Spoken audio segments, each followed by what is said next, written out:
Hi there, everyone. I want to welcome you to Intro to Cultural Accessibility. I'll be your MC for today. It seems like I work in a bunch of different places, but today I'm playing the role of project manager for Illinois Cultural Accessibility Network, ICAN, which you'll hear about a little more in a minute.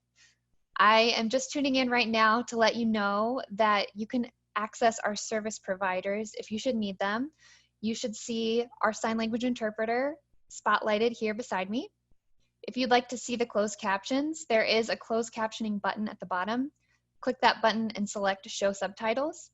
And if you'd like to experience our audio description, which is a service for people who are blind or have low vision, just interested in seeing what it's like as well, just put your email in the chat box and we'll send you the link to the feed. It works best in Google Chrome. So for now, I am going to kick this over to Encarnacion of the Illinois Arts Council Agency for some housekeeping notes, and I will be back in a few minutes. Welcome, everyone. My name is Encarnacion Terrell, and I'm Deputy Director at the Illinois Arts Council Agency. I'm really excited to be part of today's presentation, and I'm looking forward to Betty and Tina's presentations.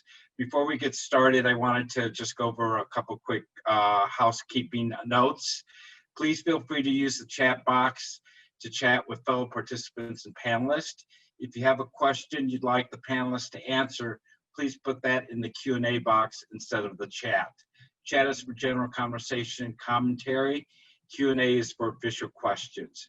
In the Q&A box, when someone asks a question, you'll see a thumbs up like symbol underneath the question.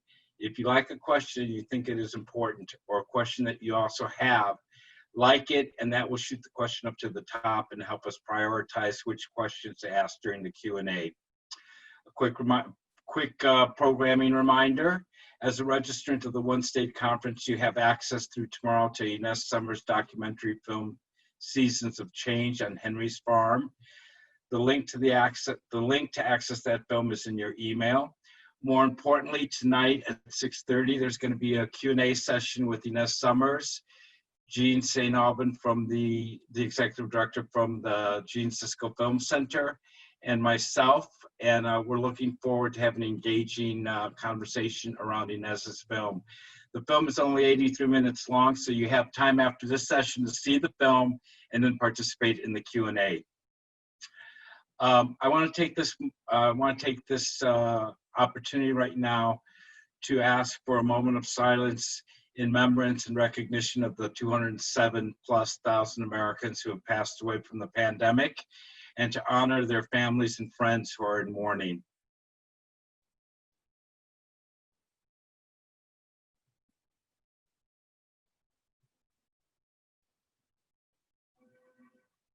Thank you. I just wanted to tell you that ICAN, the Illinois Cultural Accessibility Network, is something that came about because of the 30th anniversary of the ADA Act being passed. That date was actually this last July 26th. The Arts Council has been committed to supporting and educating people around accessibility, especially our partners and our grantees. Not only are we committed to that, but it's actually the law that your programs and facilities be accessible. This panel today is going to demystify all of that for you.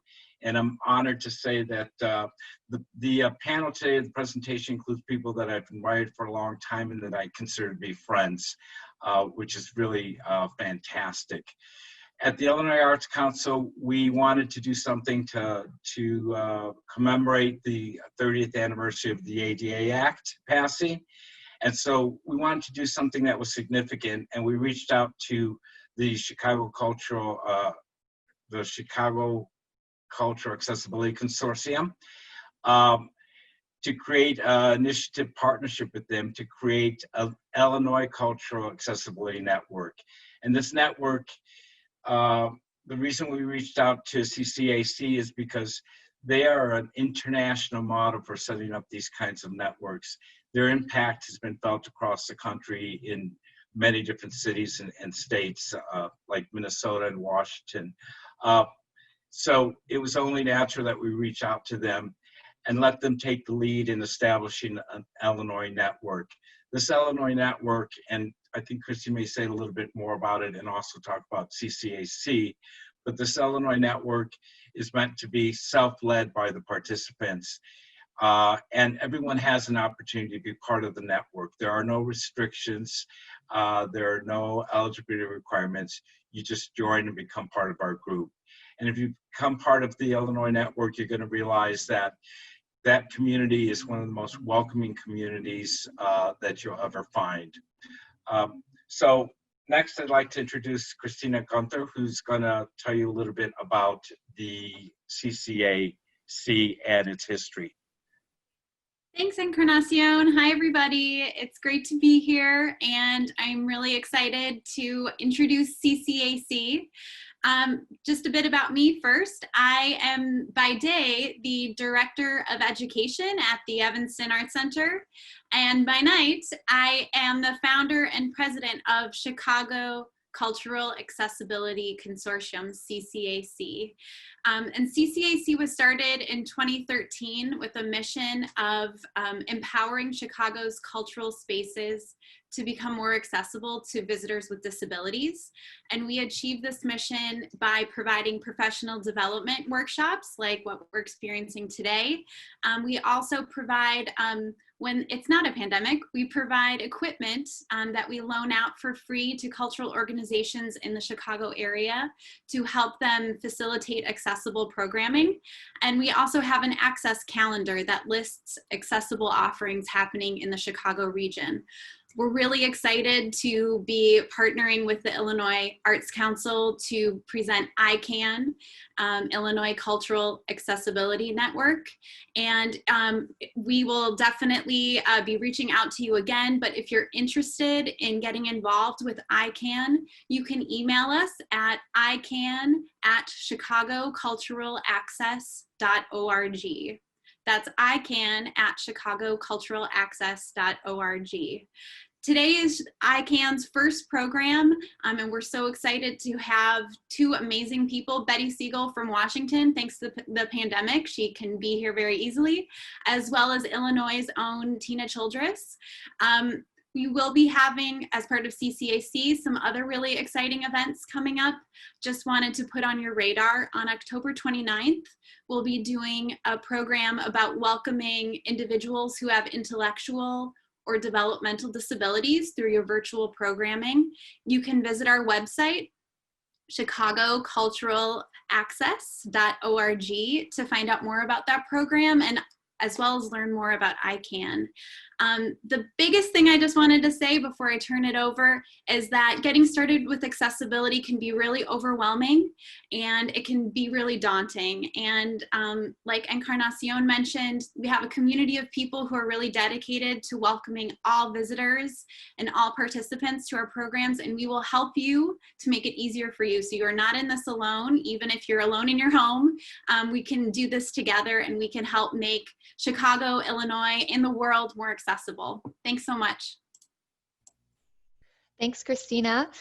And in that vein of we're all in this together, I just wanted to chime in with some etiquette and what to expect. So just so you know, we should all collectively know we're all learning. So don't be afraid to ask a question if you don't know the right terminology.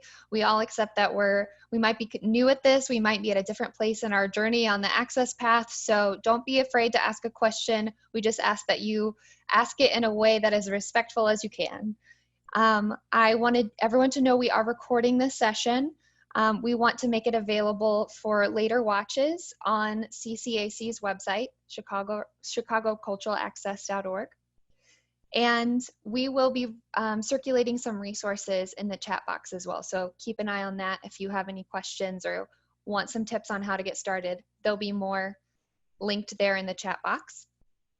And also on our resource page that we're going to circulate, there is a link to a survey for ICAN, and we ask that if you haven't taken it already, we would love for you to take it just so you can explain to us where you are on your accessibility journey and how much you know about accessibility. What are your priorities to learn, so ICAN can offer the most relevant information to you as we plan more sessions like this.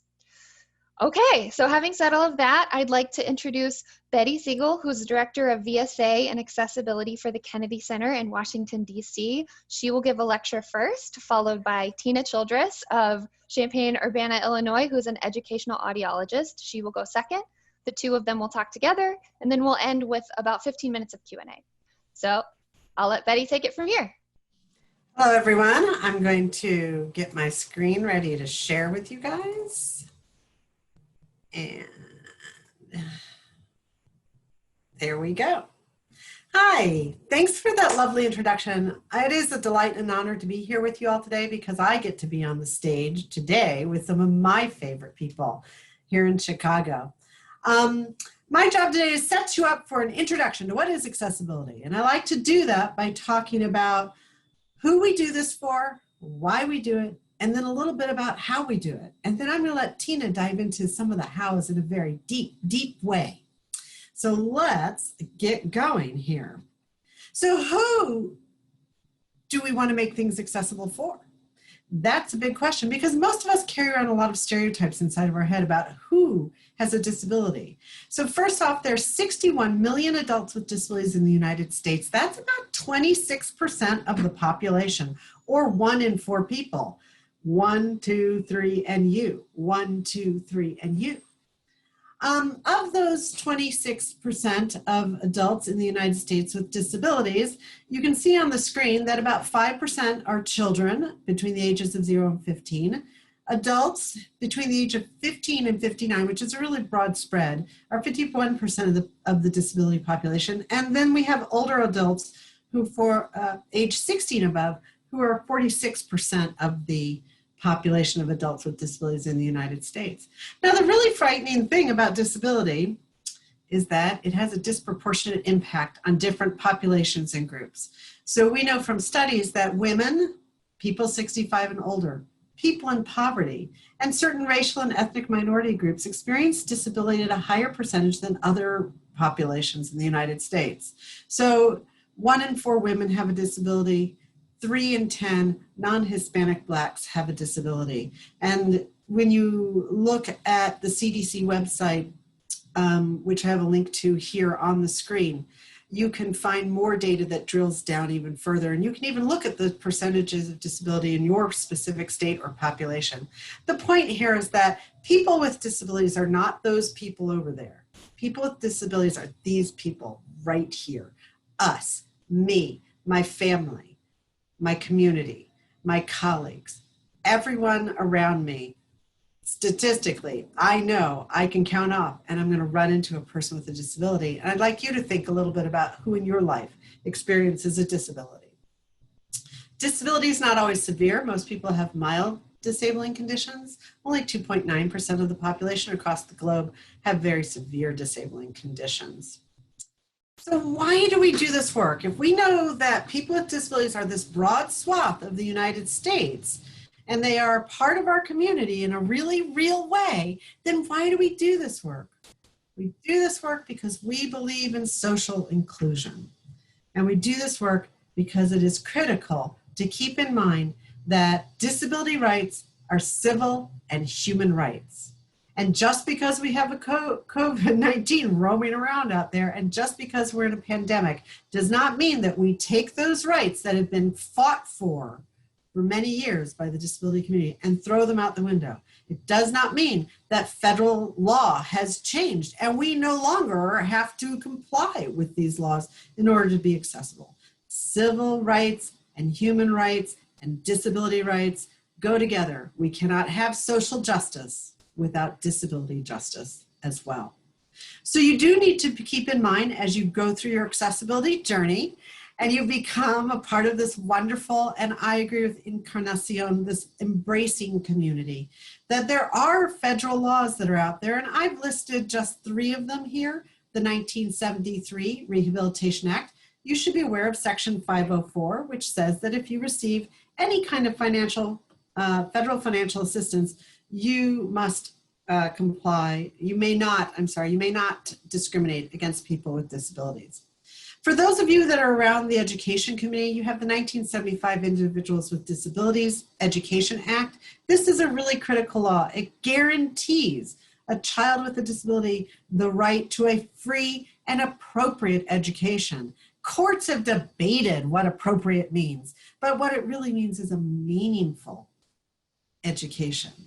And although this law does not necessarily apply to cultural organizations like museums and theaters, because it only applies in that K-12 school environment, it has a significant impact on the way in which our societies have reached out and embraced people with disabilities and ensured that they get the same education the rest of us get, so that they can also become contributing members of our society.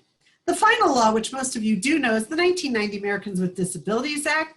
Titles 1, 2, and 3, there are actually 5 titles, but focus on 1, 2, and 3, which cover employment, state and local government, and places of public accommodation, which may be where most of you all reside. There have been an amendment to the ADA in 2008, and then there was an update to the standards and regulations in 2010. So when you're out there Googling around, be sure to look at the date, because anything that was printed or published prior to 2010 may very well be out of date and may mislead you. You want to make sure you get information from 2010 forward so that you're sure you're getting information that is going to give you what the current regulations require. Now, also don't forget, wherever you are, whatever state you're in, that your state and local government may also have disability rights legislation and laws and regulations, as well as human rights that also frequently incorporate disability rights as a part of it. Later on, I'll be happy to talk about more of the law. If you have questions, put it in the chat or raise your hand, or just ask in the, I think you're supposed to ask in the Q&A, and I'm happy to dive into this stuff. I am a lawyer, I'm not your lawyer, so keep that in mind, but I'm still happy to talk about these things because I think this is a good foundation from which to start your accessibility journey. Now, the other thing that's really important is that the disability community is asking us as a society to look at disability through a new lens. And this lens can sometimes be really frightening because we're so used to looking at disability through the lens of the medical or impairment model. And the disability community wants us to move to looking at disability through the lens of the social or civil rights model. Now, I'm just comparing these two on your screen. In the medical model, the way we approach disabilities, we say, oh my goodness, something is wrong with the person. In other words, the problem that we're trying to address, the challenge and the barriers that we're trying to overcome are inherent in that person. The problem is that the person has a disability. And so what we're constantly trying to do in this model of medical or impairment model is we seek to change the individual to accommodate society. And in this model, the individual is rarely empowered or enabled to make decisions or choices for themselves. Someone else in authority is always making that decision. The parent, the teacher, the doctor. Now, so we want to try to move the way that we think about disability and disability rights over here to the social and civil rights model, where we say instead of there's being something wrong with the person, because let's face it, people are not wrong. There's no such thing as a wrong person. We're all humans. We're all part of human society. And so we want to shift our whole perspective to say something is wrong with society. The problem is not with this individual with a disability. The problem is with us and everything out here. And thus we seek to change society to accommodate the individual. And the individual always has the right to participate in decisions that are made about them and by them and with them and for them. So this is a critical shift that I think if you grab onto this shift and you make this change, you're going to be an accessibility asset for your community. Now, another way to look at that change is to look at the World Health Organization definition of disability. It's very different than the definition that you'll find in the Americans with Disabilities Act. So in this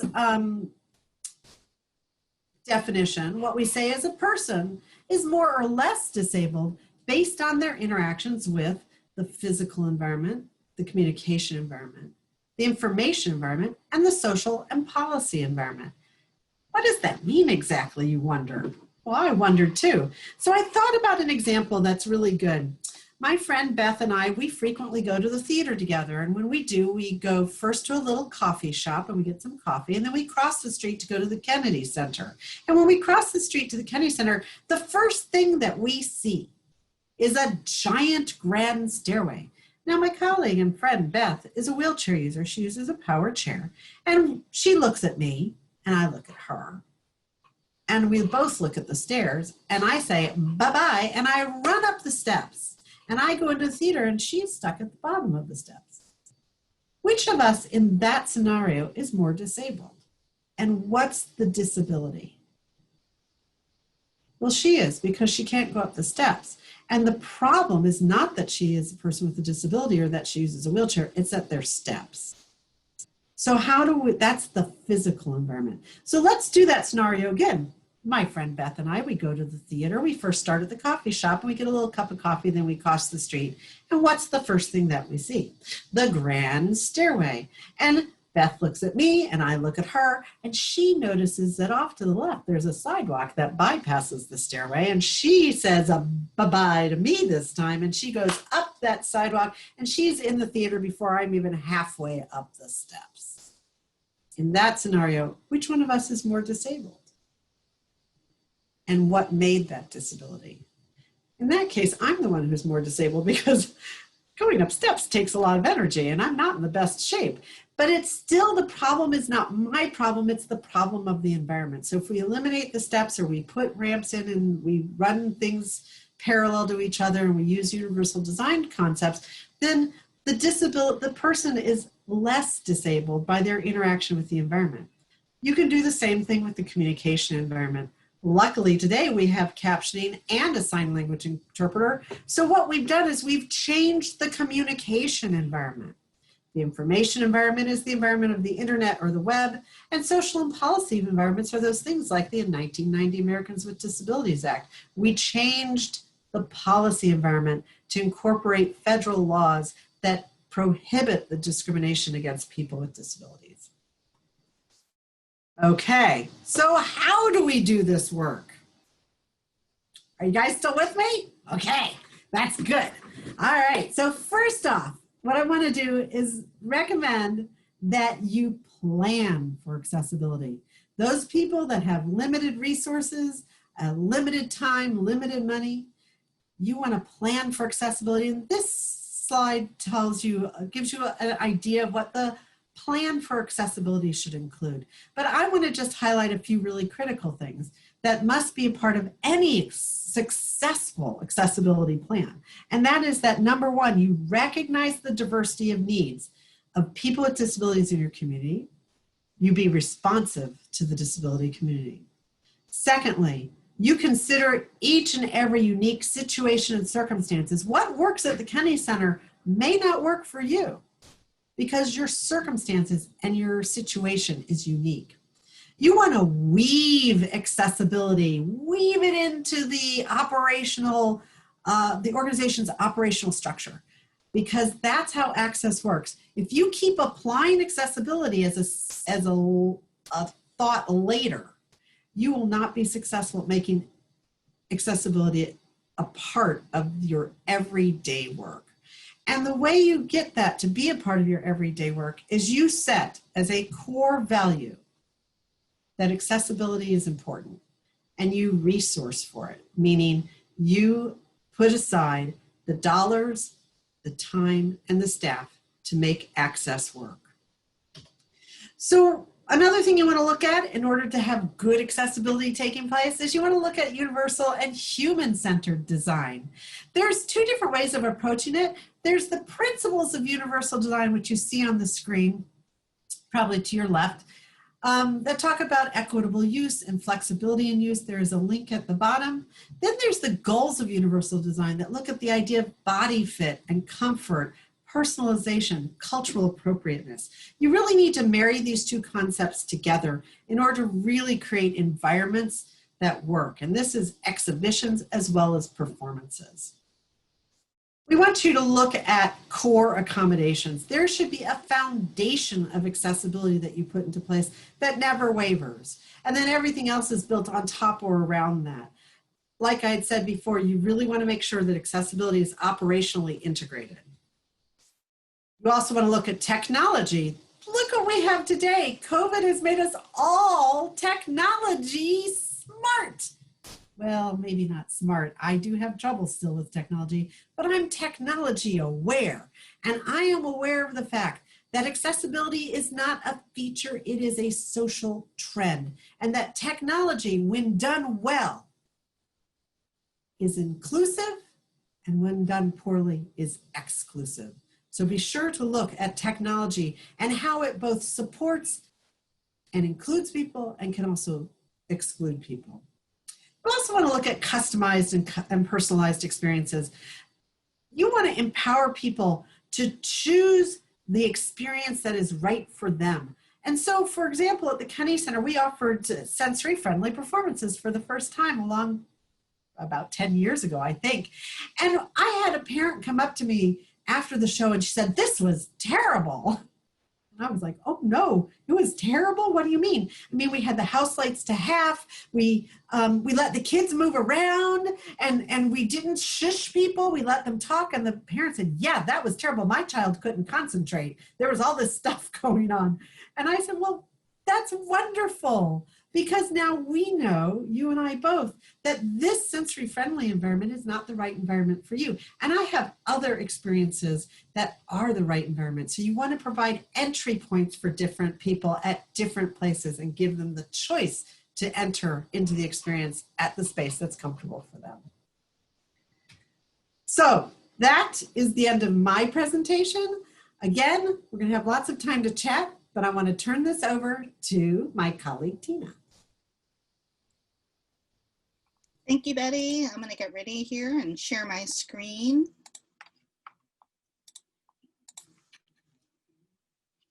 All right. So good afternoon, everybody. My name is Tina Childress, and I am so thrilled to be a part of this inaugural webinar here with Betty Siegel, someone that I admire very much, and I appreciate all the works that she's done. So my part in this is to give a perspective as a deaf and hard of hearing consumer. When ICAN set out the surveys in the beginning, this was a topic that was requested, and so that's why I'm here. So I'm going to talk a little bit about the back end and the front end planning to making sure that you can accommodate your patrons that are deaf or hard of hearing. So a little bit about me. I am a mom to 2 girls. I have, sorry, we just lost the interpreter. I have a 19-year-old and a 13-year-old. My 19-year-old is actually majoring in theater right now, and my 13-year-old is also very interested in theater. So I feel pretty proud that, you know, that they have been influenced kind of by my life and the things that we love, and that we can enjoy these things together. I'm also a wife of over 25 years, 26 years. I'm also an audiologist. So that is significant because I am also, ironically, a late deafened adult. I have bilateral cochlear implants to help me hear. I am also fluent in ASL. So it's kind of a weird combination. I actually had normal hearing first, and then I lost my hearing later. And now I have these amazing devices to help me hear. So Betty's quote about technology really hits home to me. So I've been in love with musical theater for a long time. I started playing instruments as a young child. So on the left on the screen is a playbill from Peter Pan. I remember seeing that at the Airy Crown Theater in Chicago back in the 70s when it was Sandy Duncan. Yeah, that's how old I am. I think I just dated myself. And so that was like the beginning of being able to see a show every year with my family. That was always my birthday present. And so I've had this love since I've been young. Growing up, I continued to do and be involved in theater, usually in the pit. I did some stage stuff also when I was in high school. And I came to college to be an engineer, go figure. And I love technology, and I love technology, and engineering is interesting, but I didn't have a passion. So turns out I took a class that had nothing to do with engineering, and that was a sign language class. And that sign language class introduced me to audiology, which changed the trajectory of my life. And I didn't know that I would experience hearing loss myself, so it was definitely serendipity that it all happened. And so I feel like there's a reason that I do what I do. I love to innovate and come up with solutions. So sometimes I say, like, I have an engineer brain, but I have an audiologist heart. I love to collaborate with people and share information and learn information from everybody. As a late deaf and adult and someone that kind of is in the professional audiology world and also the consumer deaf and hard of hearing world, I've also mentored many people, and I've been an advocate.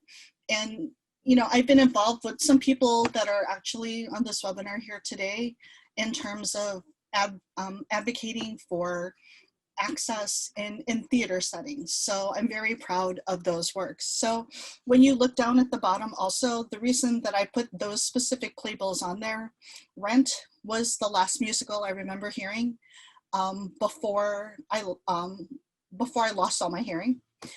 It's also significant because when the 20th anniversary came around, there was an issue that I had with getting access at a theater. And as a result of that, you know, we tried to mediate and tried to figure it out, and it kind of escalated to the point where it did become a lawsuit. And luckily, we persevered and we triumphed. And what it was about them trying to tell me what I needed. So when you guys think about planning, I know that there are some things that you don't know that you don't know. And so listen to your patrons, listen to the requests, because what they were trying to give me was not what I was asking for, and it was not appropriate. And so that's why things happen that way. I put Wicked on there because I've seen that show 20 times. One of them, Betty, was at the Kennedy Center, and it was the first time I had seen an open caption performance. It was during HLAA, the Hearing Loss Association of America conference. There were 600 deaf or hard of hearing people that got to experience Wicked with open captioning at the Kennedy Center. It was amazing. And then, of course, you know, Hamilton. This is before they became really famous. I was actually in New York City for a different thing. It was for another show, and I was like, oh, I'm bored. And I ended up over by the theater, and then the doors opened up, and all of a sudden, there's the cast of Hamilton. So, you know, it's all about the selfies. The last picture is a picture of two interpreters, me and my daughter. And we are at a conference called Broadway Con. It's like Comic Con for geeks. And at that conference, we go for my daughter to learn about theater, but there was always also an accessibility panel, which was always very interesting to me to figure out what was going on and to kind of get like the pulse. So I've been to many shows over the years. I think I've counted like 70 or 80. Since I became deaf, so that was in August of 2000, well, when I got my first implant, almost all of the shows that I've ever seen have had some kind of accessibility, either captioning or a sign language interpreter, or there have been even times where, you know, I've had a script and then I read the PDF of the script. And so my point is we can make accessible theater happen. And it can happen from Broadway shows to local productions to do-it-yourself captions. It is very possible. So Betty kind of touched on this already, on these statistics, about 61 million people having disability.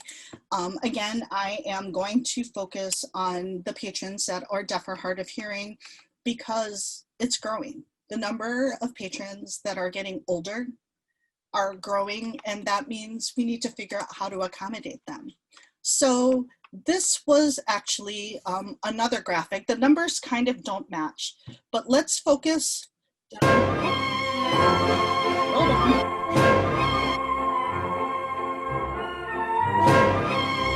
I wanted to view implementation.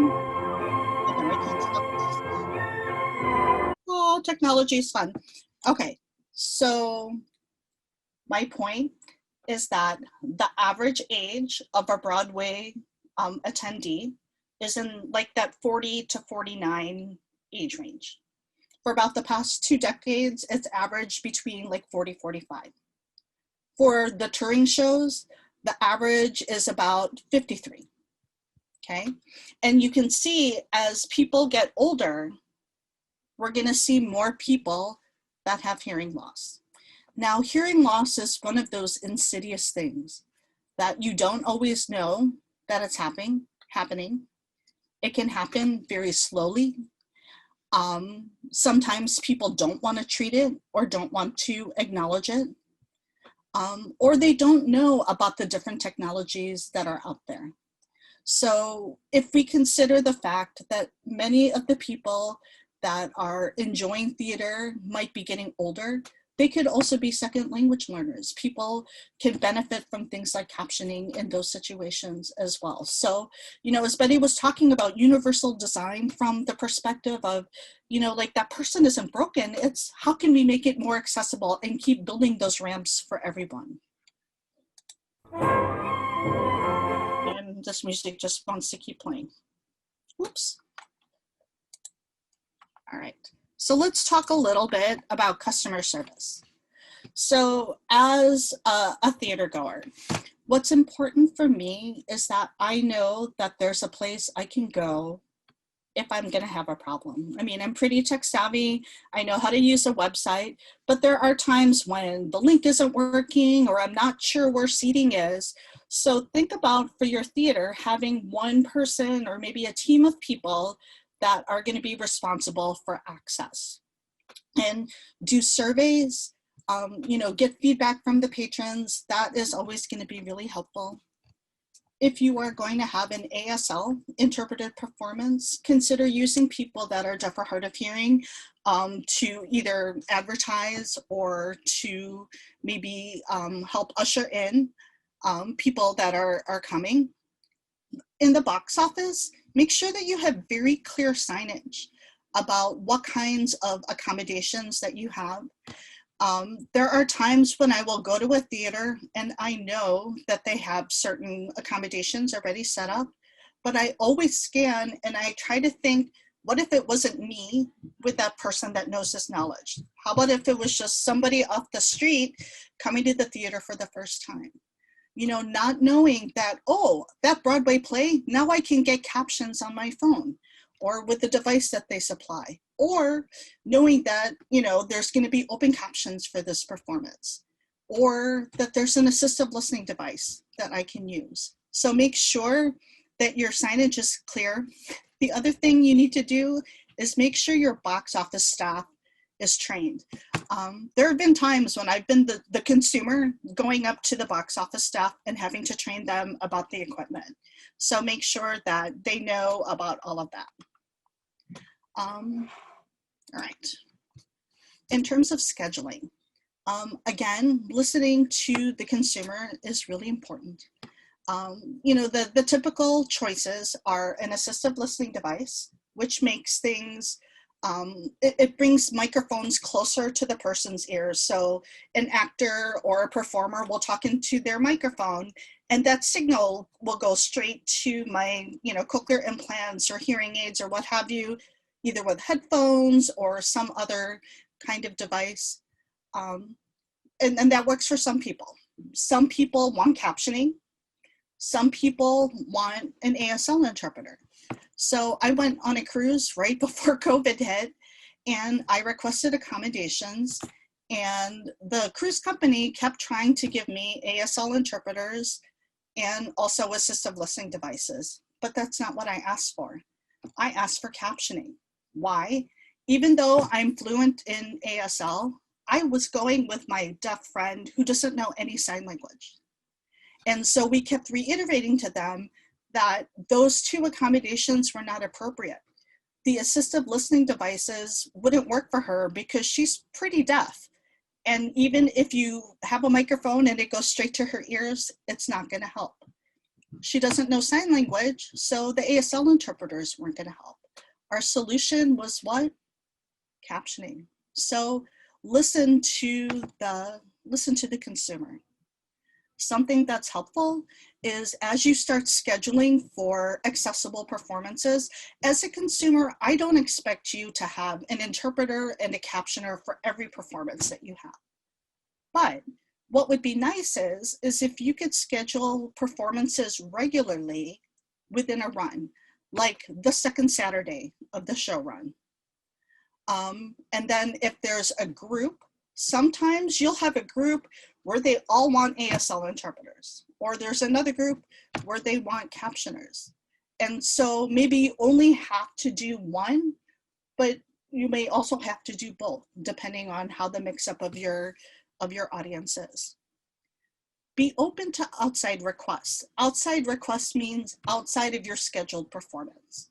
So I try to always go to a scheduled, accessible performance if it fits in with my schedule. When it doesn't, I'm very respectful and give them plenty of notice to ask them, hey, can we try this other Saturday? And almost always they're accommodating that way. Do surveys to also determine accommodations. You may find out that most, like 99% of the people that come to your shows want ASL interpreters, or 99% of them want captioning, and you can start to see trends that way.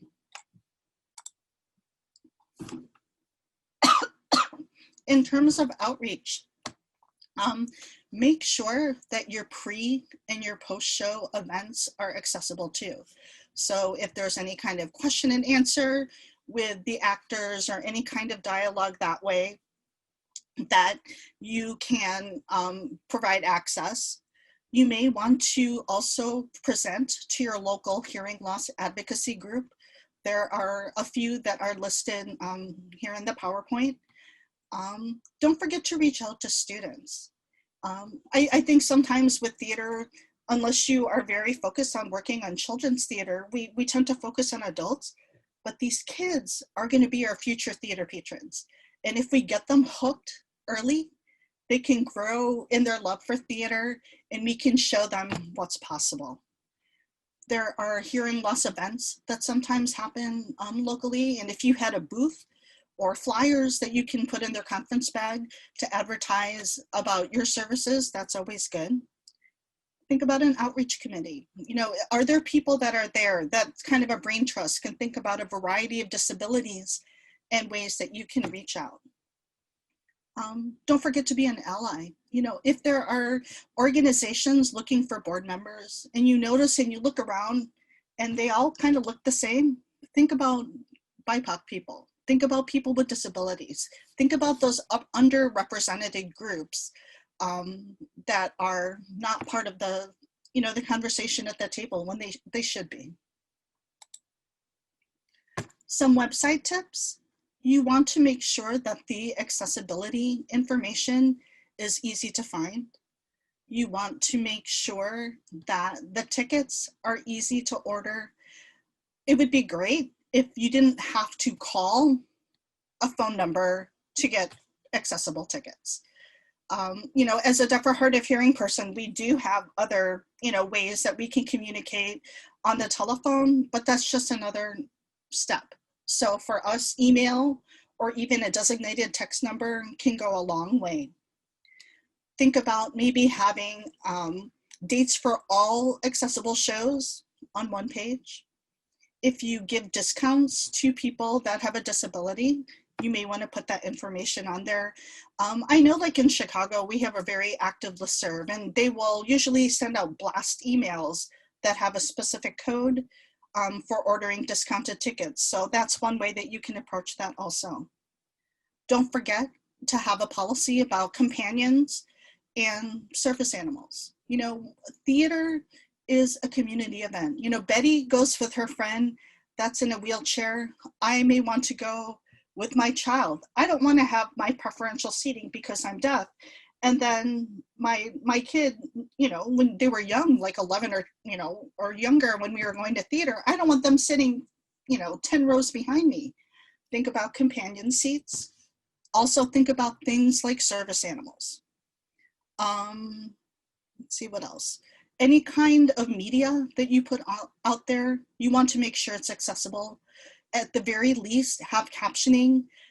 Best practices would also include an ASL interpreter. So I know that Christina in the beginning started, she was talking about the access calendar, and that's a great example of, you know, ways that people collaborate and people contribute their different events. And I can just look at all of, you know, before, I could look at all of October and see what was happening. So outdoor spaces, we know that that's also a challenge. So, you know, I'm done with theater for now. I'm thinking about like national parks and zoos and museums and things like that also. We need to make sure that any kind of auditory information in those spaces are also accessible. I know that this has gotten so much better over the past few years. The first time that I went to LEAD, LEAD, that's what the Kennedy does, and that's run by Betty. I was blown away at all of the different accommodations that are available for a variety of things. So we're not just talking about theater. You know, you want to think about also, you know, children's museums and art institutes and things like that. So real quickly, some of the possible solutions that are out there for people that are deaf or hard of hearing. So for people that are visual, that either need they can have either captioning or they can have sign language interpreters. Okay. When we're talking about captioning, so right now, obviously, while we're doing everything virtually, we're not all in a physical space. Now that we have the infrastructure with things like Zoom and people have everything set up on the internet, we can do things remote and virtually. What we have also in terms of captioning is called closed captioning, because you can turn it on and you can turn it off. You know, sometimes you're going to go to a space and the captioning is on the screen and you can't do anything, it's just there. That's called open captioning. So think about the different technologies that you want to use that way. Something that a lot of people are thinking about now also is, do I hire a captioner? This is what we have here, which is best practice. Or do we want to use maybe something like a speech to text app, like Google or something like that? And I'll talk about that in a little bit. With sign language interpreters, of course, also, they can be on site or remote, like we have today. And then for auditory support, there are assistive listening devices. So here's the thing for me with assistive listening devices.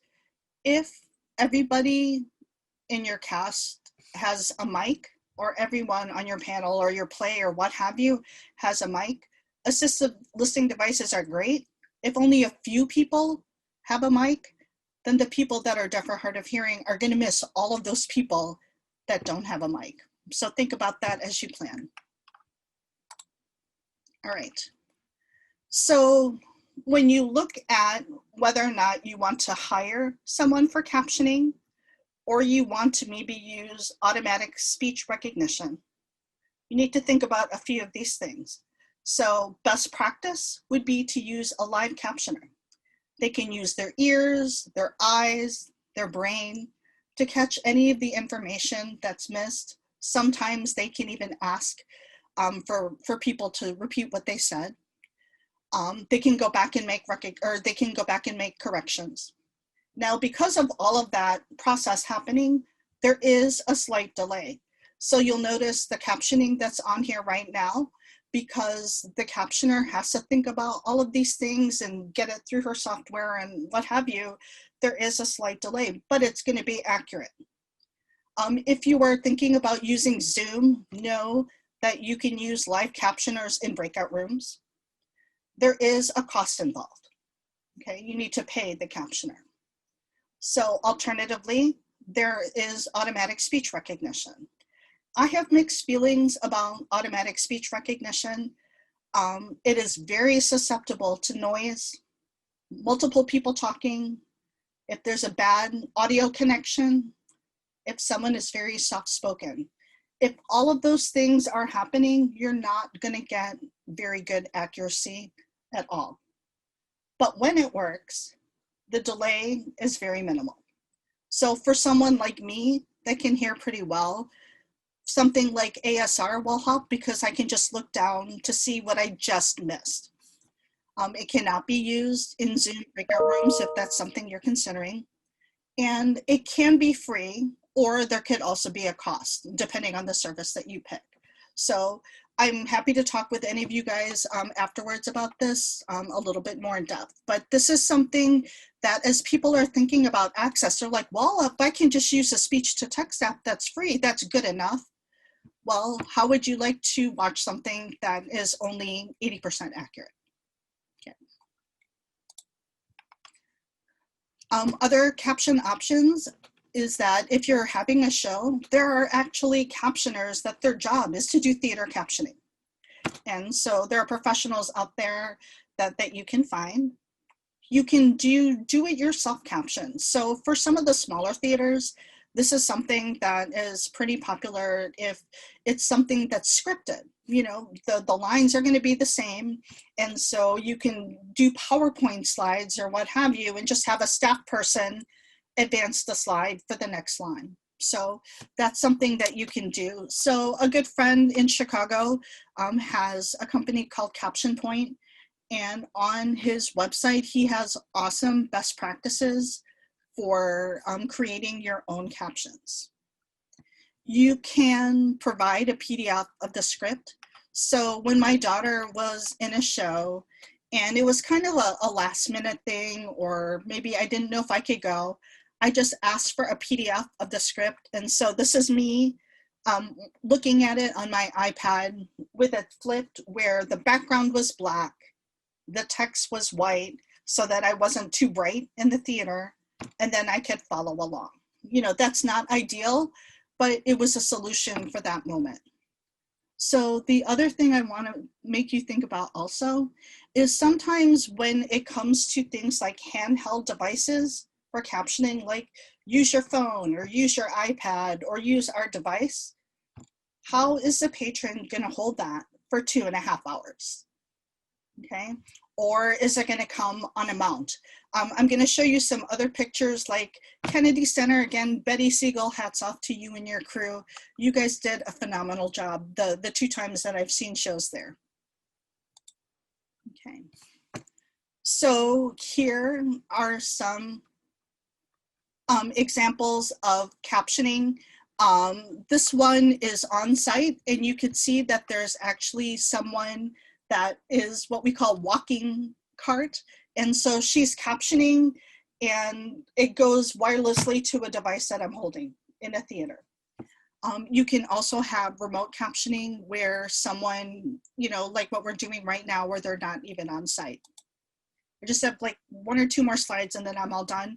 The last one, this one is some captioning at Second City.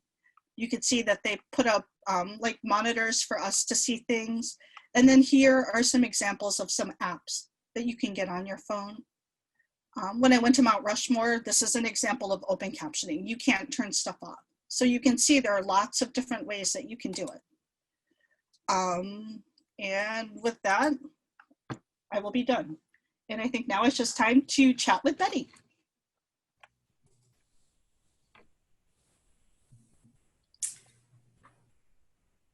Hello, everybody. Are you able to not share your screen anymore, Tina?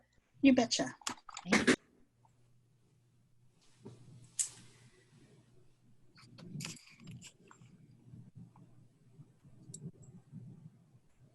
All right. Okay. I just wanted to kick it off for a question for you both to talk about, and take it however you will. But how has the pandemic impacted your jobs or your personal experience and impacted accessibility? take it from there. You want to go first, Betty? Sure, I'll go very briefly. It is really obvious that the pandemic has had a significant impact on our field. The cultural industry is deeply challenged by these circumstances. I know that many colleagues, many dear friends are being furloughed or being laid off. And unfortunately, I do see a trend that I wish I could reverse. Maybe Illinois can be the state that does it right. And what I see is that because a museum or theater isn't having as people coming into the venue for experiences there, or fewer people coming into the venue for experiences there, they are letting go of their accessibility experts. So they're in-house 504 ADA coordinators, which, by the way, even if you let go of your 504 ADA coordinator, not as your lawyer, but as someone who knows a lot about the law, I strongly recommend that A, you don't do that, because you're letting expertise walk out the door, and B, you immediately nominate somebody else to be your ADA 504 coordinator, because federal regulation requires you to have a person with that title on staff. And the worst thing to happen is to get a lawsuit over something silly like I forgot to give that designation to somebody. So do that immediately. So that's what I'm seeing is happening with COVID, is that it really is hard on our industry. It's going to take us a while to recover, but I really, really, really don't want to see accessibility being put on a back burner or let us slide down that slippery slope. We fought so hard to climb up that slope, and to backslide on accessibility, to me, would be a horrendous disservice to humanity. Tina, what has your experience been? So along those same lines, I know that it's kind of like education. What I'm seeing is that as we are kind of pivoting to doing more virtual performances, I find that a lot of places don't know what they don't know. They don't know about captioning. They don't know how to Zoom or StreamYard or to do all of these things. And so what I've been busy doing this summer, and like what we've all been collaborating about and educating people about, are ways that we can accommodate people online, which to me is very inspiring that they are thinking about that, which is good. But you know, kind of what you're saying too, I know that for some people, you know, they just want to be able to put on a performance, and all too often accessibility is kind of an afterthought as opposed to being planned in the budget ahead of time. And so for me, what I've been seeing in theater are people that are thinking outside of the box and thinking of ways that they can still perform and work and entertain.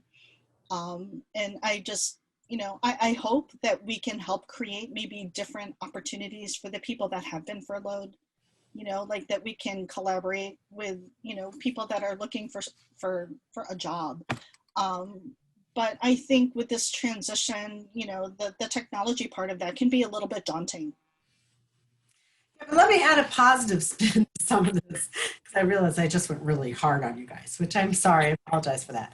But, you know, the other, like Tina said, what we're doing right now is we're having a huge cultural revolution, and types of technology that are being brought online really quickly and really fast are actually pretty darned amazing. And I find that my colleagues in the museum world and in the theater world, because we're creative people, are finding ways to use technology to make culture available. And then what I'm finding is that they are using the features that some of this technology brings with it, like the ability to see a sign language interpreter, to have the cart happening real and live and on screen, taking place. I'm finding in some ways we're more accessible than we were. There are two other things I want to bring up when we talk about what's happening in our industry as we confront these very challenging circumstances, is that we're finding that in some ways we're making everything sensory friendly right now. right? So the things that appeal to some people with some kinds of autism, like having more space, not being all crowded in. What are we doing with social distancing? We're giving people more space. We're not crowding in. When we set up seats for people in an environment, we're putting the seats further apart from one another. That can be very welcoming to some populations. The technology itself can be welcoming. People with anxiety disorder, people who are less comfortable with the social milieu, are finding that Zoom really works for them. I think about the fact that we're recording this session, and if you missed something because you didn't hear it, or your processing wasn't going as fast as my mouth was going, you can go back in and you can listen to it or watch it again and catch yourself up and experience the experience at a speed that works for you. So I think there's, as with everything, blessings and curses. And in some ways, I hope we walk out of the pandemic with a level of sophistication around accessibility that we didn't have before. And I do think that's going to happen. Yeah, and I think too, like having a choice. You know, I think after all this is said and done and we are able to go in the theaters again, I know that there are some people that are thinking of kind of staying in the virtual world. And so, for example, you know, having this audio description happening for this conference and it being more available maybe on virtual platforms. My friends that are blind or low vision, they were telling me that what they liked working from home because they can set up their home environment exactly the way that they want it. You know, they can have the biggest monitor that they have, get really close to it. It doesn't matter if they're that close and, you know, maybe before they were conscious about what they look like, trying to do their job on a monitor like that. You know, people that are blind, low vision don't have to, you know, navigate through the city to get to the theater, or if you have a physical disability. And so some, you know, some people really do like that. So that's another positive thing that I've seen happen. We are hearing from the disability community things like, wow, for years I have asked my employer to let me work remotely from home and was told no, it wasn't possible. And yet today we know that it is possible. And so it's really opening some doors that were definitely closed and locked. And now we're going to break down those barriers as well. I'm wondering if both of you could talk about preferred platforms for virtual events or just meetings and keeping accessibility at the forefront of those choices. I'll go first, Betty. Yes, please. So for me and my experiences and what I've been seeing around the country, Zoom is the preferred platform right now.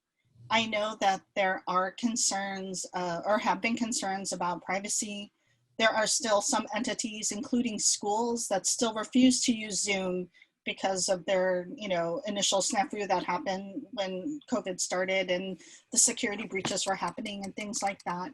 But in my experiences, you know, managing some webinars and meetings and stuff like that, they are thinking about accessibility. There are features like being able to pin more than one video on your screen.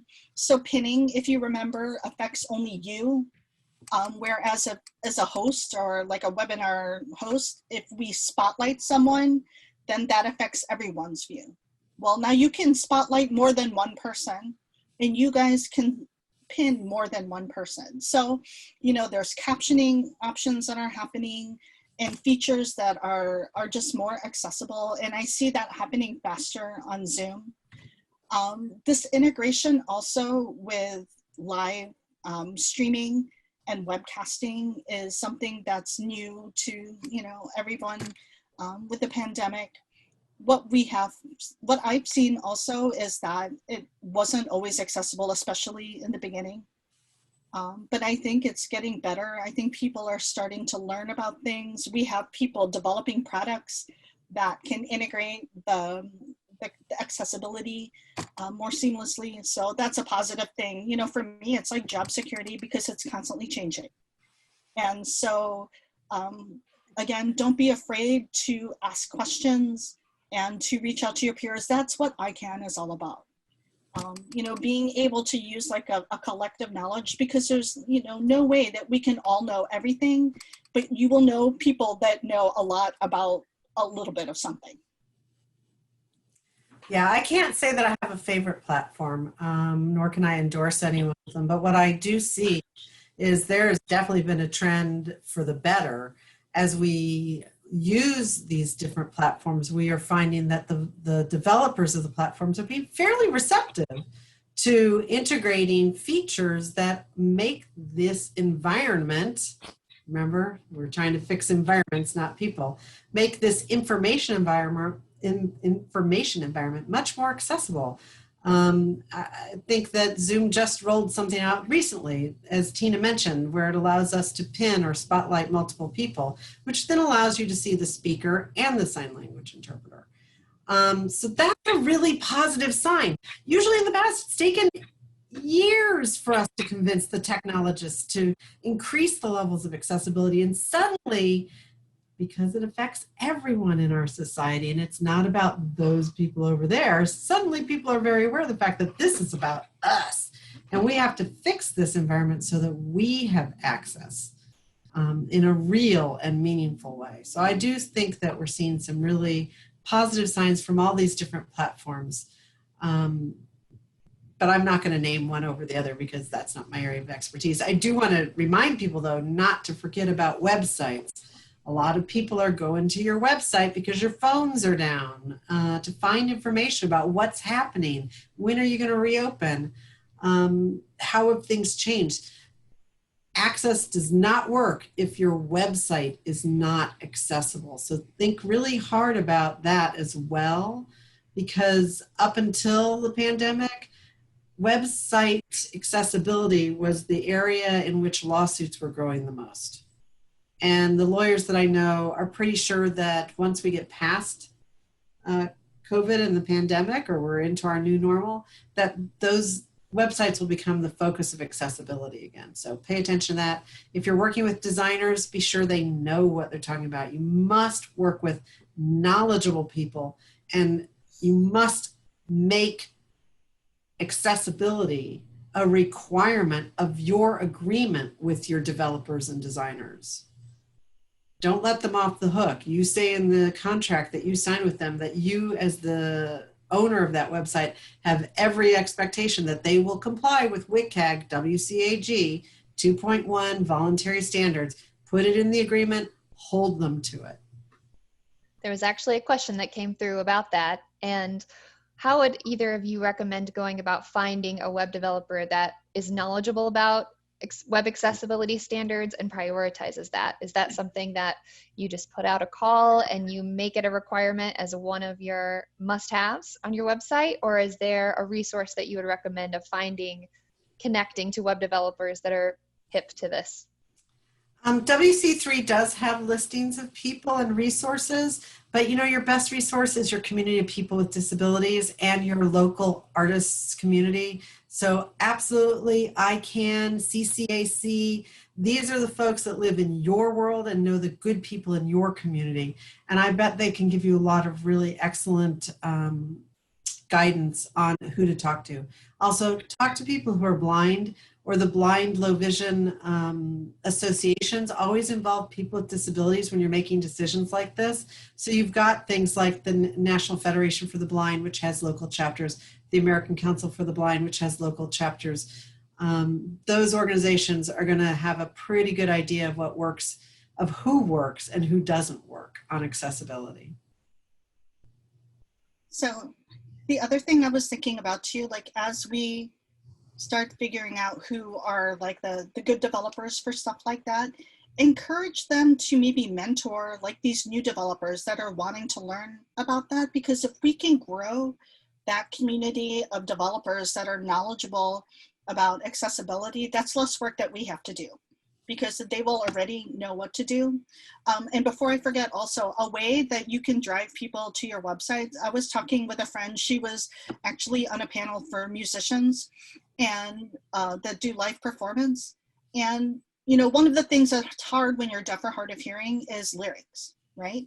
What if at your stage you have like a big, you know, QR code that people can snap a picture of that sends you to the website?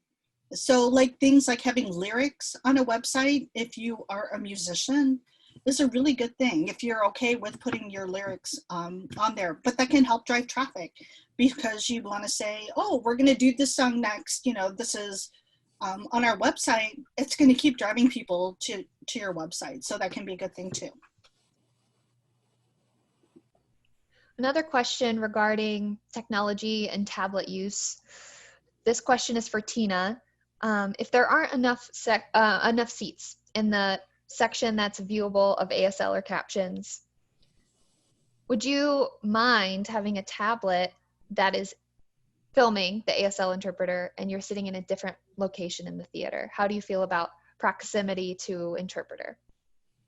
So for an ASL interpreter, I have yet to see any theater employed like watching an interpreter on a screen, and a lot of that just has to do with bandwidth. I mean, the chances of it getting laggy and then the signing to be all jagged, and you know, they would have to be kind of big. So I would say in terms of sign language interpreters, I would not recommend that. And I have been to different venues where we've had captioning, and you know, there are some theaters where I'm sitting towards the front, and there were other times when I was further away. It all depends on line of sight.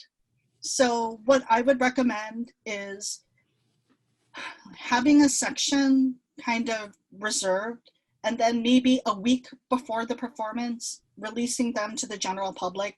If people with disabilities have not already taken up those seats, that's what they do with the Chicago, the Broadway series, Broadway in Chicago. It's fantastic. And so when I go see a Broadway show there, the first 20 rows stage right are automatically reserved. And I know that's where my seating is going to be. You know, if I make last minute reservations, then I just understand that the chances are I may not have a seat there, and that's, you know, that's on me. So best case scenario, especially for interpreters, is just go ahead and reserve some seats so that you know that they will be available. I want to jump in on that also. I think it's great when we take advantage of technology and experiment and innovate. But when you're talking about sign language interpreters or even captioning and the theater, okay, so this is different in a museum, because in a museum, your audience has a lot of leeway and freedom to move around the space and to move closer or further away from the objects that they're looking at most of the time. But in a theater, you're kind of stuck. Your seat is where your seat is. And you have to keep in mind as you experiment with all this fun gadgetry that people's brains cannot see near and far at the same time, okay? And so when you put a sign language interpreter in an iPad or some other small device that I have to hold or that's in my immediate vicinity, yet the stage, the thing I came to see, I didn't come to see the captioning, I came to see the play. The play is way over there. And so what you're doing is you're making it so that my brain and my eyes have to constantly be flipping back and forth, near, far, near, far, near, far, near, far. So I'm looking down, I'm looking up, I'm looking down, I'm looking up, I'm looking near, I'm looking far, I'm looking near, I'm looking far. And the way to kind of do this so you get a really good idea of what that experience is like is you hold your finger up in front of your face and you look at your finger, and you'll see that your fingers, you can focus on your finger, but then be aware of the background, and the background is fuzzy. Now look past your finger at something in the distance. What happens? The thing in the distance snaps into shape. It's nice and clear, but now your finger is fuzzy. That's what's happening when you give someone something to look at right here, when what they want to be looking at is something over there. So a lot of these fun technologies that have kind of come and gone, like eyeglasses with captioning across them, the challenge there was that they were trying to trick your brain into thinking that the captioning that was actually physically right here on your glasses was actually taking place out there. And that's been a challenge that's I don't think anyone's really mastered yet. Well, in Chicago, I have to say there's quite a few theaters that they actually put captions on stage. And so it's almost like when you go to a movie theater and you're watching like a movie in a foreign language and you have the English subtitles, there's no having to focus near and far. And if you couple the fact that older people are the ones experiencing hearing loss, and like older people notice this stuff, also start having eye problems like my bifocals, it makes it awful trying to see things near and far. So that can make it hard too. But I do have to admit, the question about sign language interpreters is really intriguing to me right now, because before we didn't have Zoom, and I'm kind of thinking here, what happens? Because we see this interpreter, it seems to be working. I think there's some opportunities out there for some people to do a little bit of experimenting with technology that we didn't have before. I agree. I have two questions that I think are talking about budget.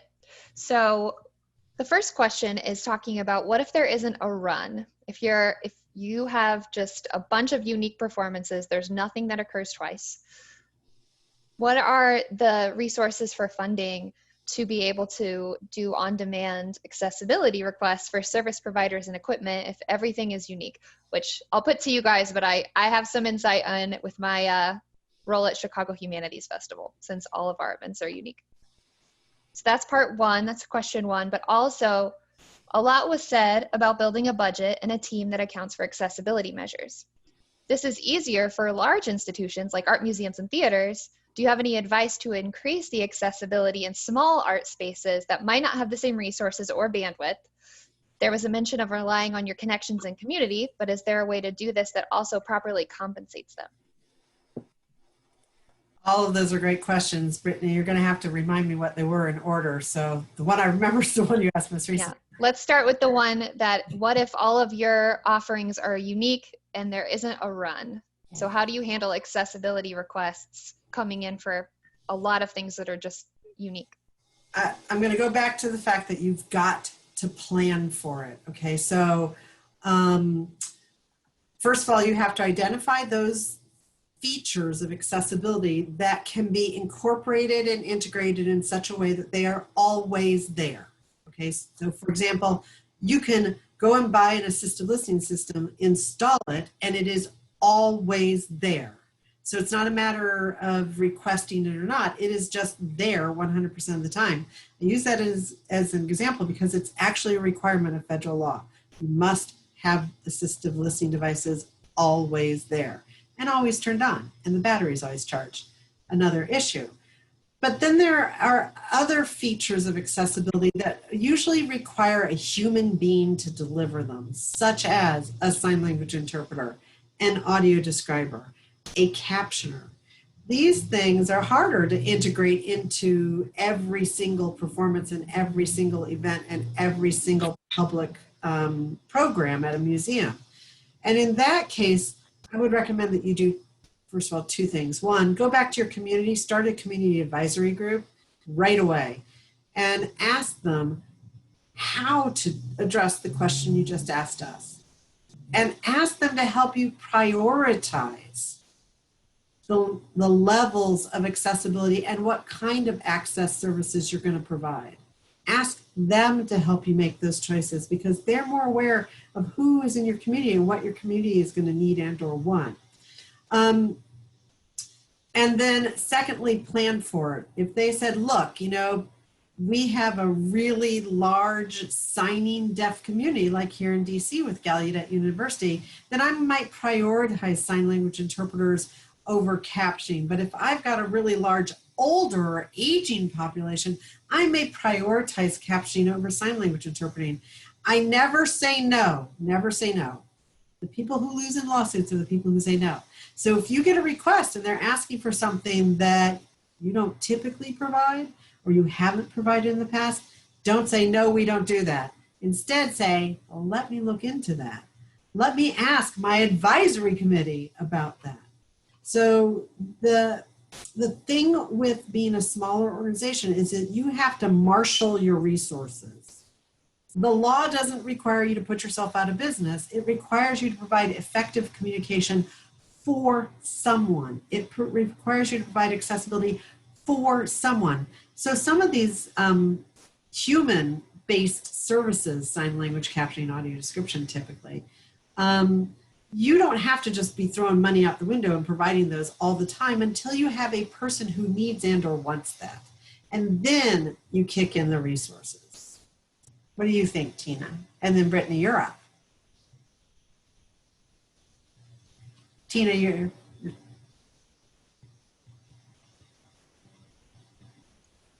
I was coughing earlier. I think as a consumer, I am very aware that I always need to plan. As someone with a disability, we have to plan for things an hour, 2 hours, you know, arriving there early, make sure all the equipment works, you know, for people that have physical disabilities, trying to maneuver, you know, where they're going to put their chair or what have you. And so I'm kind of used to that. And I also try to be reasonable. You know, I don't want to be, you know, militant, you know, angry deaf woman saying that you need to give me this, this, and this. I'm going to give you guys 4 to 6 weeks to figure it out. But I think as planners on the front end, you need to also let your potential patrons know that there are options available, but you need to let us know. So for like those one-day runs that you were talking about, if you say, I mean, for me, it would be reasonable to say, you know, we would like to have any accessibility requests 2 weeks in advance. I think that's fair. Or if your community advisor group says, we're just going to provide accessibility and we're going to prioritize captioning, that's another way that you can approach it too. I think it really depends on the community that you're in. But I think it starts with you letting people know that you're open and able to give accessibility options to them and to give them a voice. Planning is really key to this, really. It's running the scenarios, running the what ifs. What if somebody asks for this? What if somebody needs this? What if? And then doing your homework so that you've called the sign language interpreting agency in advance to say, how much notice do you need if I require a sign language interpreter for an event, a performance, an exhibit that I'm running? And if they say we can do it in 2 days, then 2 days is your reasonable notice. But if they say we need 3 weeks, then 3 weeks is your reasonable notice. So you do your homework, you run the scenarios and the what ifs, write it all down and document it. And then you're ready for when that thing comes up. And you are not caught with your pants down. You're ready and you've got the answer right here. We'd be happy to provide a sign language interpreter with at least fill in the blank number of hours or days of notice. Yes, we can do audio description. I did my homework. I know where I can borrow or rent the equipment. And I know I can call CCAC to find the name of a qualified audio describer. That's what makes access work, because nobody, not even the Kennedy Center, lives in a world where we have unlimited resources. We are always constrained by our situation, our circumstances, and our resources, but I want to make sure that no one is excluded. So I'm going to put into place the foundational services that no matter what are going to be there every day, and my audience can depend on it. Like Tina said, I'm going to advertise that. And then I'm going to say, and if you need these other things, give me a call. We'd be happy to talk to you. And I would also recommend make it a line item in your budget from the beginning and not as an afterthought. And I know, Brittany, you know, like I talked to you a little bit, like, what is that? What are those numbers? Like, and so I think it's really important. If you know that your show is a 2-hour show, how do you budget for that? But it's better to have that money and not use it than to be scrambling for the money afterwards when someone makes a reasonable request. Yeah, a wise person once told me that an organization's budget is its moral document. And so it's like, if you do prioritize accessibility or your diversity, equity, inclusion initiatives, then you do have to start putting some money aside for that intentionally. From the Chicago Humanities Festival's perspective, where I work in my day job, in the before the pandemic, we were producing 100 unique events a year in 40 different rental venues a year. and how we started with accessibility, which back when I started in 2013, we were not accessible. So we just noticed, all right, we have an older population in our audience that are asking for things. We have some people with disabilities in our audience that are asking for things, and we don't necessarily know how to meet that need. So we surveyed what people needed most in our audience and started prioritizing that. And at that time, I got some resources from the Chicago Cultural Accessibility Consortium, figuring out, all right, how do I do this? What equipment's required? What are qualified service providers to fulfill this? And learned from there. Learned how to ensure that when people are buying tickets, that they have a way, a human being, myself, how do they request accessibility? We also just tried to embed a very free form when people are checking out on our website of, here are some prompts of accessible services that we can offer, including physical access. So where do you want to sit? You know, we can reserve a seat for you, even though the house is general admission. We will put your name on a chair in the area that you need to sit. So they have a phone number and an email and a web form as a way to request. Or if people are calling on the phone, all of our customer service staff was trained to prompt every patron, do you need an accessible accommodation? And know how to follow up if someone says, what's that? And then give some examples. And we basically have grown in how we have handled accessible accommodations to last year, where we've served over 900 individuals with 400 different requests a year. So we're able to do that by just putting aside some money. And to be transparent about those numbers, I mean, it should map differently onto the size of your organization. We have a $4 million budget, and we set aside around $11,000 the first time to be able to accommodate all the requests that could possibly come in for 100 unique events in a year. And once that started catching on, and it was very successful, we upped it to $15,000 a year. And that was mostly to pay for service providers like captioners, ASL interpreters, and audio describers. There's a lot of things that are completely free, physical access, or doing DIY captions if you have scripted theater. There's a lot of ways in which you can be scrappy about it and still provide good access. But if you need to know what things cost, we are happy to help answer that question if you email ICAN at chicagoculturalaccess.org. But roughly off the top of my head, a captioner is around $140 an hour, and an ASL interpreter is around $75 an hour. That varies depending on your location, and it varies depending on who you're working with, but that's the numbers off the top of my head for booking people. So it's really important just to plan in advance when you're allocating money that there is some money set aside for that. I have another question.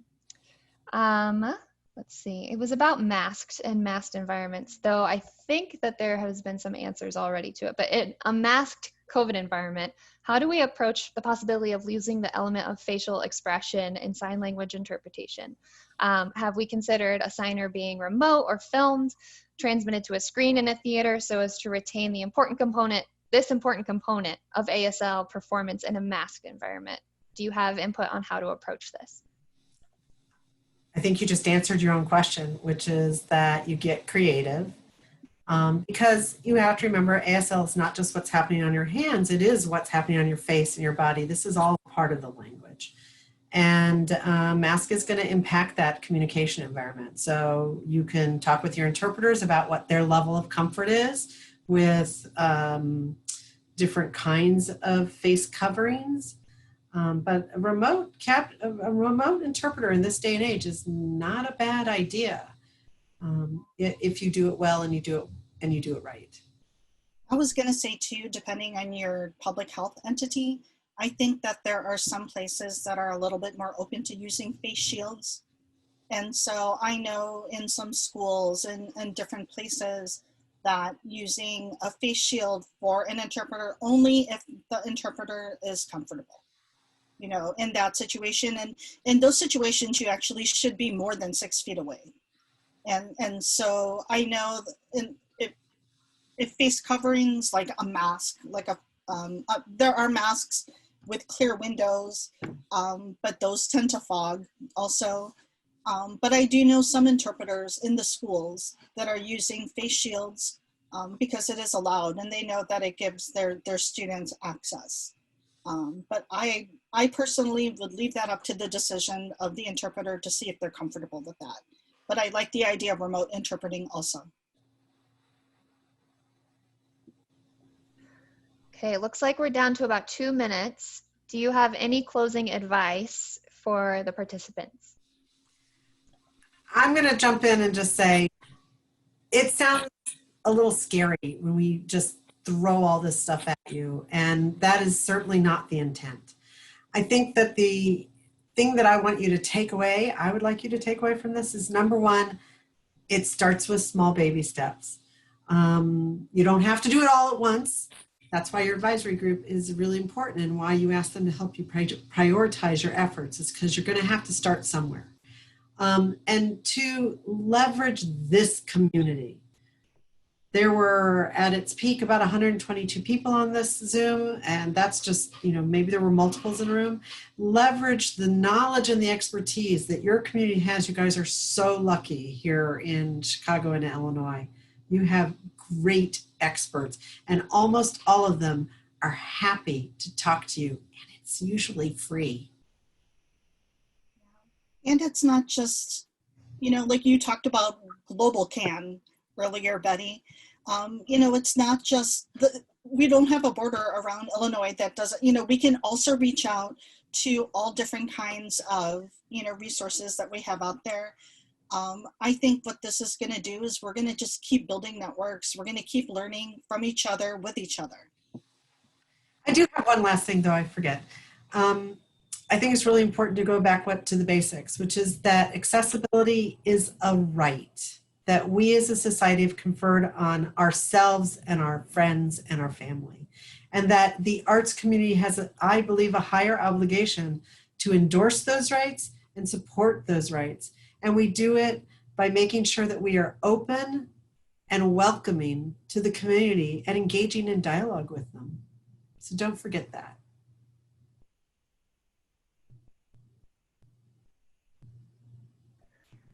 All right. Thank you, everybody. There's lots of resources in the chat box, and feel free to email us or join our Facebook group if you have more questions that weren't answered. I know this was pretty performance focused, and there was one lingering question about museum space, but we're happy to talk to you offline in other channels to discuss museums. And of course, ICAN and the Chicago Cultural Accessibility Consortium will continue offering workshops on themes that are most relevant to you. So please do take our survey to let us know what you need to know, and we will make sure that we schedule more sessions to help train you and your team to become more accessible in your different environments. Thanks, everybody. Thank you. Thank you.